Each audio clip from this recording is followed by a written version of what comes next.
प्रभु में प्रिय लोगों, आप सबों को प्रभु यीशु मसीह के नाम में शांति मिलती रहे। शालोम। हम में से हर एक को जो है प्रभु की कई बातें याद रहने की आवश्यकता है। जब प्रार्थना के विषय में हम जब देखते हैं कि हमारी ज़रूरत फलाना फलाना है, तो सबसे पहला जो जिम्मेदारी है वो हमारी ही होती है कि हम उसके लिए प्रार्थना करें।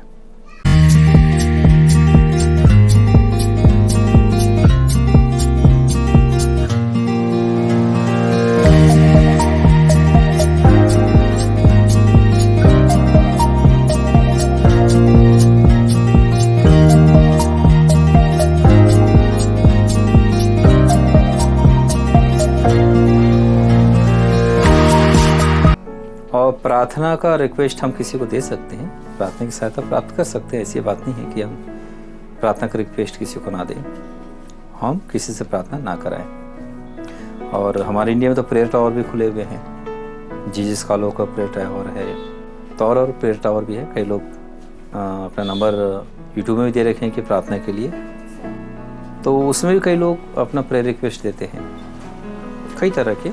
मैं अब उन सारे टॉपिक्स विषय नहीं कहूँगा, पर एक दो टॉपिक विषय में कहना चाहूँ। जॉब नहीं है भाई, जॉब नहीं लग रहा और स्ट्रगल कर रहे हैं, तो प्रेयर टॉप में प्रे करके टॉपिक बताते हैं कि मुझे बहुत दिनों से मैं जॉब ढूंढ रहा हूँ या ढूंढ रही हूँ, मुझे जॉब नहीं मिल रहा, प्रेयर कीजिए।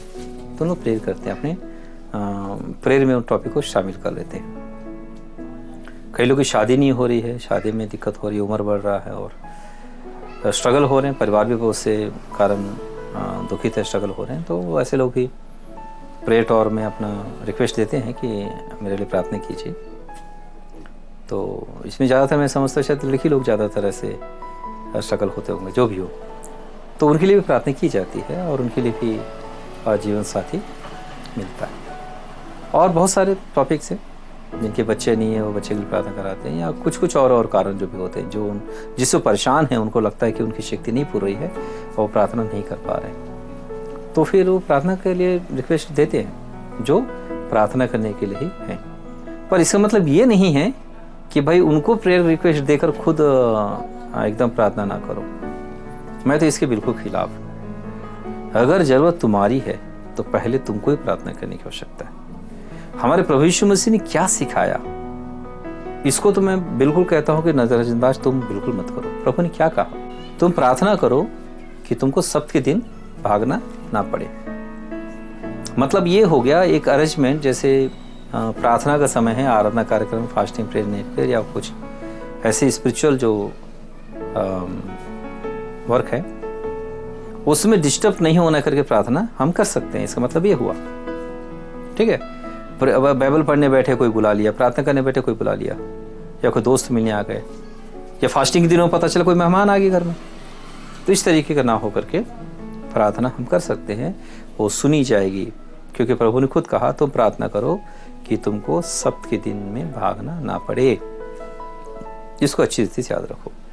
और अगर प्रार्थना का और एक संदर्भ के विषय में देखा जाए, तो प्रभु यीशु मसीह जब गतसमनी के बाग में थे, उस समय जब वो कहा कि मैं प्रार्थना करने जा रहा हूं, और जाते समय उसने कहा कि तुम भी मेरे साथ जगकर प्रार्थना करते रहो। कुछ समझ आ रहा है? प्रभु यीशु एक ही जैतून के पहाड़ पर थे, और प्रभु यीशु मसीह ने याकूब, यूहन्ना और पतरस को कहा तुम यहाँ बैठ के प्रार्थना करते रहो, ठीक है, मैं थोड़ी दूर जाकर वहां प्रार्थना करता हूँ। तो थोड़े दूर डिस्टेंस में रहकर प्रार्थना कर रहे थे। प्रभु यीशु मसीह अपने लिए प्रार्थना कर रहे थे, तो पतरस, यूहन्ना, याकूब के लिए जरूरत था कि वो अपने लिए प्रार्थना करें, ठीक है। तो ये प्रार्थना के झुंड में ऐसा होता है कि झुंड जो है वो सब मिलकर भी एक ही विषय में प्रार्थना कर सकते हैं, या अपने अपने टॉपिक में प्रार्थना कर सकते हैं, पर ठहराए समय प्रार्थना करने से ज़्यादा लाभ मिलता है। तो अलग अलग जगह में रहकर एक ही टॉपिक में प्रार्थना कर सकते हैं। तो प्रभु यीशु मसीह यहाँ नहीं कहा कि तुम आराम करो, मैं प्रार्थना करके आता हूँ तुम्हारे लिए। जब तुम्हारी जरूरत है, उसके विषय में पहली जिम्मेदारी तुम्हारी बनती है कि तुम उसके विषय में प्रार्थना करो। तुम चाहे जो कुछ भी, जिस किसी फील्ड की क्यों ना हो, या तुम्हारी जो कोई भी जरूरत क्यों ना हो, अगर जॉब कर रहे हो तुमको सैलरी समय पर नहीं मिल रहा है तो सैलरी समय पर मिलने के लिए प्रार्थना करो। तुम जॉब कर रहे हो, जॉब के लिए तुम्हारे पास ज्ञान की कमी है तो ज्ञान के लिए प्रार्थना करो। तुम जॉब कर रहे हो, तुम्हारी सुविधाओं की कमी दूर होने की प्रार्थना करो। तुम जॉब कर रहे हो, तुमको कर मान लो भीतर से एनर्जी की कमी है या आरोग्यता की कमी है, तो अच्छी एनर्जी के लिए, आरोग्यता के लिए प्रार्थना करो। तुम्हारी तबीयत खराब है तो तुम्हारी तबीयत ठीक होने के लिए प्रार्थना करो। जिसके पास जॉब नहीं है वो जॉब मिलने के लिए प्रार्थना करें। जिसकी शादी नहीं हुई है तो शादी होने के लिए प्रार्थना करें और सही जगह शादी होने के लिए प्रार्थना करें। जिसकी संतान नहीं है वो संतान होने के लिए प्रार्थना करें। और बहुत सारी चीज़ें हैं। मैं तो अभी फिजिकल में भी आ गया। स्पिरिचुअल पहला हमारी जिम्मेदारी बनती है कि हमको, जब प्रभु ने कहा कि मैं दाखला तो तुम डालियाँ हो और तुम मुझसे अलग होकर कुछ नहीं कर सकते, जो डाली मुझ में बनी रहती है वो फलेगी। ठीक है, तो प्रभु यीशु मसीह में हमें बने रहने के लिए प्रार्थना करना चाहिए, क्योंकि हमको जो उद्धार मिला है उसके लिए बहुत सारे खतरे हैं, दृश्य में, अदृश्य में, डायरेक्टली, इनडायरेक्टली। तो उन सारे खतरों से हम नहीं निपट सकते अगर पवित्र आत्मा की सहायता हमको नहीं मिलेगी। तो हम जब प्रार्थना करते हैं तो पवित्र आत्मा की सहायता हमको मिलती है, तब दृश्य खतरों से, अदृश्य खतरों से, डायरेक्टली खतरों से, इनडायरेक्टली खतरों से भी हम बचाए जाते हैं। मतलब हमारा उद्धार बचाया जाता है। हमारे उद्धार की रक्षा 100% होने की आवश्यकता है, क्योंकि यही है पासपोर्ट समझो या गेट पास समझो स्वर्ग के अंदर इंटर होने के लिए। क्योंकि इसमें उद्धार मिला हमको, मतलब हमारे पाप क्षमा हुए हैं, ईश्वर से हम धुले हैं और हमको पवित्र आत्मा की मोहर मिली है। और यही पवित्र आत्मा की मोहर है जो स्वर्ग के गेट में हमको भीतर घुसने की जरूरत पड़ेगी, और इसी को हम उद्धार कहते हैं।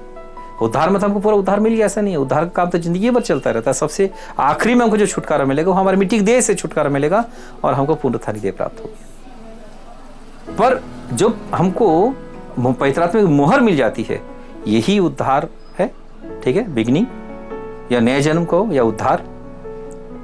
और उसके बाद हमारे लिए स्वर्ग के मार्ग में सफर होता रहता है।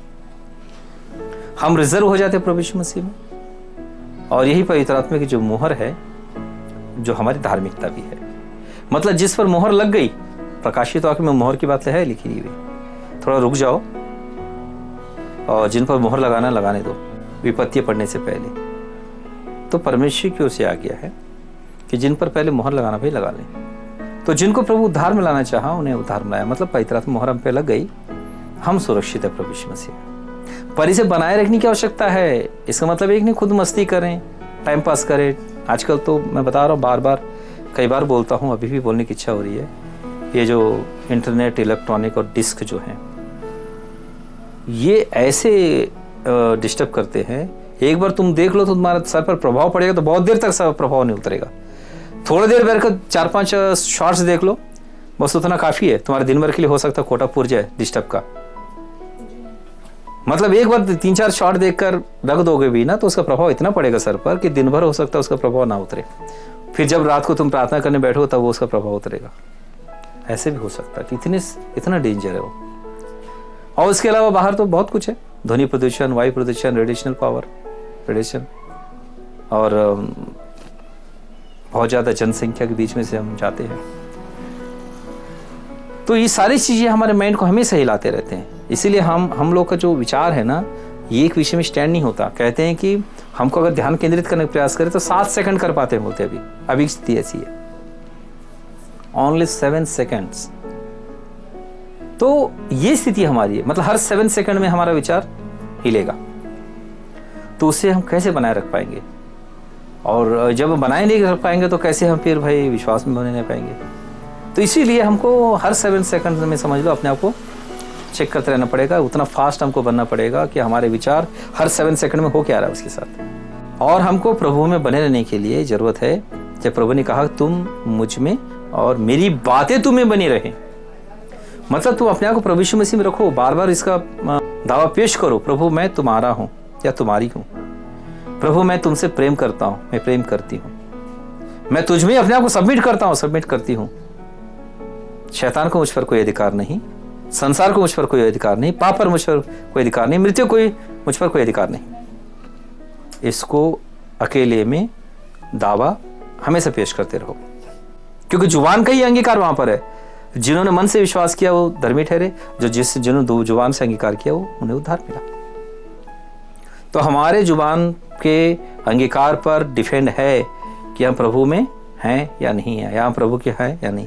इसमें परमेश्वर ने ऐसा रखा है, इसीलिए हमारा जुबान का अंगीकार बहुत जरूरी है। और दूसरी बात यह है कि जब जुबान का अंगीकार करते हैं, चाहे विश्वास की बातें हो, उपदेश की बातें हो, हमें बनने की आवश्यकता हो। जब हम प्रार्थना करते हैं उन्हीं वचनों को बेस करके प्रार्थना करते, प्रभु तूने ऐसे कहा था, हे हमारा उद्धार कर, हमको इकट्ठा करके अन्य से छुड़ा।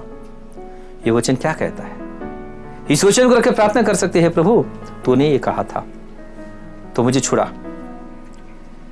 तो जब प्रभु की कही हुई बातों को स्मरण करके किसी विषय में दावा करोगे, या प्रभु की कही हुई बातों को स्मरण करके जब उस विषय प्रार्थना करोगे, तो वो दावा 100% चलेगा, वो प्रार्थना 100% सुनी जाएगी।